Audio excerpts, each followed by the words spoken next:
Hi, welcome to valuationpodcast.com, a podcast and video series about all things related to business and valuation. My name is Melissa Gragg, and I provide online valuation services for mediation and litigation based in St. Louis, Missouri. Today, we'll be discussing divorce, prenups, and parenting plans with Calina Costa Plotky.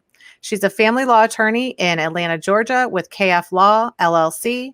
She concentrates primarily on family law, which would include divorce or child custody, child support, modification of maintenance, alimony, prenuptial agreements, and the list goes on. When people are contemplating marriage, it's a very happy time, and they're trying to figure out what they should do, what flowers they should pick.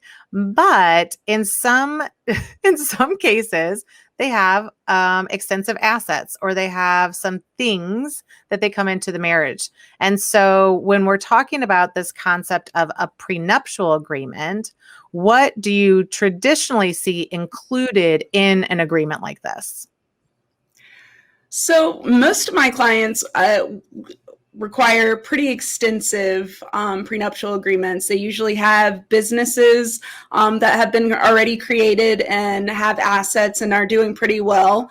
They also have separate funds. This might be their second or third marriage, so they might have a substantial amount of assets already, and other financial accounts such as college accounts or previous children, and they want to protect assets that they want to be inherited by solely their biological children, especially if it's a later term marriage. I'm always telling people that you should get a prenup even if you don't have any assets, because I have done marriages where they have been married for 30 years and they started with nothing and they built it all together, but now they're paying me and wasting their entire retirement, paying $100,000 in attorney's fees to fight over a little bit more of the pie. Whereas if you just had a prenup that said everything was 50-50, that would have cost a hell of a lot less to hire an attorney to draft that to begin with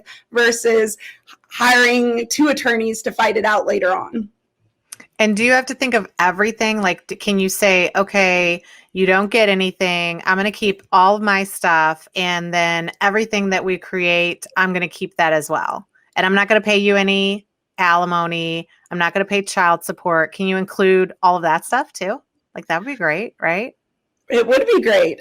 So everything, you can include everything except child support. The biggest thing is you have to have a full and accurate disclosure of all your financial assets and liabilities. That's the number one easiest way to break a prenup in the state of Georgia, is if you do not financially disclose everything. Georgia courts protect prenups above all else. In fact, there are court cases out there that say if you guys have lived together for 5 years prior to signing a prenup, then the other side probably knew what your finances looked like. So your disclosure is adequate if you missed a couple of accounts. But if you're only together for a month before you guys get married, then it's a very different situation. So you want to go through and always put the highest value of the asset. If your property is worth $1 million now, but if you sold it and split it up into 4 lots, it would be worth $10 million, put the $10 million valuation rather than the lower amount of $1 million. Do you have to have actual valuations for any of the property, or are you just kind of making an educated guess? So most of it's an educated guess. Of course, a lot of that's a little easier with like Zillow and some of those platforms, which are not accurate, of course, but we can get much closer than just picking a number out of a hat. And usually when it comes down to someone's business, if it's a multi-million-dollar business, we'll usually do 3 or 4 times the gross, and we'll say that we'll offer to pay for a formal evaluation to be done.